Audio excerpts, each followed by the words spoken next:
அனைவருக்கும் வணக்கம். நான் நந்தினி. ஐக்கிய அரபு அமீரகத்தில் துபாய், அபுதாபி உள்ளிட்ட பல்வேறு பகுதிகளிலும் ஏராளமான இந்தியர்கள் வசிச்சுட்டு இருக்காங்க. வேலை வாய்ப்புக்காகவும் தொழில் ரீதியாகவும் லட்சக்கணக்கான இந்தியர்கள் அங்கே தங்கியிருக்காங்க. இதுவரைக்கும் ஈரான் தாக்குதலால் அங்கே வசிக்கக்கூடிய இந்தியர்களுக்கு எந்த ஒரு ஆபத்தும் ஏற்படலை. இருந்தாலும் கூட துபாய், அபுதாபி உள்ளிட்ட இடங்களிலெல்லாம் பார்த்தீங்கன்னா அவ்வப்போது தாக்குதல் நடைபெறுது அப்படிங்கிற செய்திகள் எல்லாம் வெளியாகிட்டு தான் இருக்கு. இது பற்றி யுஏஇ பாதுகாப்புத்துறை என்ன சொல்லியிருக்காங்க? அங்கு தாக்குதல் நடந்திருக்கா இல்லையா? இப்போது கொடுக்கப்பட்டிருக்கக்கூடிய எச்சரிக்கைகள் என்னென்ன? அதுபோக ஈரான் மேலே யுஏஇ தாக்குதல் நடத்தியிருக்காங்களா? ஐக்கிய அரபு அமீரகத்துடைய அதிபர் கொடுத்திருக்கக்கூடிய ஒரு வார்னிங் இந்த பதிவில் விரிவாக பார்க்கலாம்.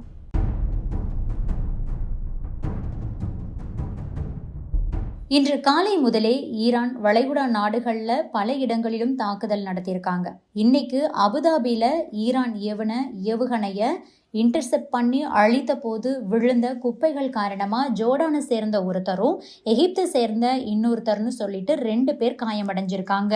துபாயில் இருக்கிற பூங்காக்கள் மற்றும் ரெசார்ட்கள் அரசாங்கத்தோட அதிகாரப்பூர்வ வழிகாட்டுதலை தொடர்ந்து முன்னெச்சரிக்கை மற்றும் பாதுகாப்பு நடவடிக்கையா மூடப்பட்டிருக்கிறதா கல்ஃப் நியூஸ் செய்தி வெளியிட்டிருக்கு. ஏற்கனவே டிக்கெட் புக் பண்ணியிருக்கிறவங்க துபாய் பார்க்ஸ் வெப்சைட்ல எந்த மாதிரியான லேட்டஸ்ட் அப்டேட்ஸ் வருது அப்படிங்கிறத பார்த்துக்கிட்டு நீங்க பிளான் பண்ணிக்கலாம்னு சொல்லியிருக்காங்க. அபுதாபியில் இருக்கிற இந்து கோவிலும் பாதுகாப்பு கருதி மூடப்பட்டிருக்கு. இன்னைக்கு காலையில யுஏஇ மினிஸ்ட்ரி ஆஃப் டிஃபென்ஸ் என்ன சொல்லியிருக்காங்க அப்படின்னா, திங்கட்கிழமையான இன்னைக்கு மட்டும் 12 பாலிஸ்டிக் மிசைல்ஸ், அது போக 12 ட்ரோன்களை நாங்கள் இடைமறிச்சு அழிச்சிருக்கோம். அதுபோக மீதம் 2 ஏவுகணைகள் மட்டும் கடல்ல விழுந்திருக்கு. 18 ட்ரோன்கள்ல 17 ட்ரோனை நாங்கள் அழிச்சிட்டோம். இருந்தாலும் ஒரு ட்ரோன் நாட்டுக்குள்ள விழுந்திருக்கு அப்படிங்கிற ஒரு ஸ்டேட்மெண்ட்டை கொடுத்திருக்காங்க. இப்போ தாக்குதல் ஆரம்பிச்சதுல இருந்து பார்த்தோம்னா கிட்டத்தட்ட 253 பாலிஸ்டிக் மிசைல்களை ஈரான் ஏவி இருக்கு.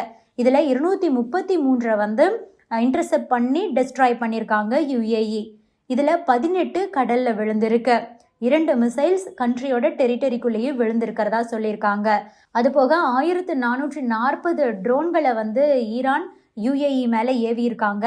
அதில் 1353 இன்டர்செப்ட் பண்ணி அழிக்கப்பட்டிருக்கு. அதுபோக 81 ட்ரோன்கள் கண்ட்ரியில் வெவ்வேறு இடங்களில் அந்த டெரிட்டரிக்குள்ளேயே விழுந்திருக்கு அப்படின்னு சொல்லியிருக்காங்க. அதுபோக ஈரானோட ட்ரோனை யுஏஇ இடைமறித்து அழிக்கக்கூடிய ஒரு வீடியோவை கூட யுஏஇ டிஃபென்ஸ் மினிஸ்ட்ரி வெளியிட்டிருக்காங்க. கடந்த 10 நாட்களாகவே பார்த்தீங்கன்னா துபாய் மற்றும் அபுதாபி பகுதிகளில் வெவ்வேறு இடங்களில் நடைபெற்ற தாக்குதல்களில் பாகிஸ்தான், நேபாளம், வங்கதேசம்னு சொல்லிட்டு இந்த நாடுகளை சேர்ந்த 4 பேர் உயிரிழந்திருக்காங்க. இதுவரைக்கும் அங்கு உயிரிழப்புகளுடைய எண்ணிக்கை அப்படின்னா 4 தான். Bahrain, Iran, Kuwait, Oman, Qatar, Saudi Arabia, UAE உள்ளிட்ட இடங்களில் பார்த்தீங்கன்னா மாணவர்களுக்கான போர்டு எக்ஸாம்ஸ் எல்லாம் தள்ளி வைக்கப்பட்டிருக்கு. மார்ச் 16ஆம் தேதிக்கு பிறகு அங்கு தேர்வுகள் நடைபெறும்னு அனௌன்ஸ் பண்ணியிருக்காங்க. அதுக்கப்புறமா ஸ்விஸ் ஏர்லைன்ஸ் பார்த்தீங்கன்னா துபாய் போகிறதுக்கான தங்களுடைய விமானங்களை மார்ச் 15ஆம் தேதி வரைக்கும் நிறுத்தி வச்சுருக்காங்க. துபாயிலிருந்து இந்தியாவுக்கு ஸ்பெஷல் ரிலீஃப் ஃப்ளைட்ஸ் எல்லாம் மட்டும் இயக்கப்பட்டுக்கிட்டு இருக்கு.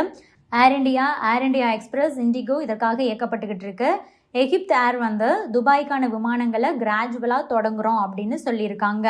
இப்போ துபாயிலிருந்து இந்தியாவுக்கு கிளம்புறவங்க உங்களோட ஃப்ளைட் ஸ்டேட்டஸ் மற்றும் நோட்டிஃபிகேஷன்ஸை ஒரு முறை சரி பார்த்துக்கிட்டு அதுக்கேற்ற மாதிரி கிளம்புங்க அப்படின்னு அறிவுறுத்தப்பட்டிருக்கு.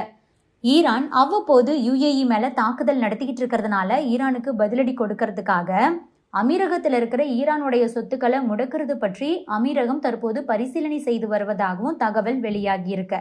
இந்த நேரத்தில் நேற்றிலிருந்தே ஒரு தகவல் பரவிக்கிட்டு இருந்தது.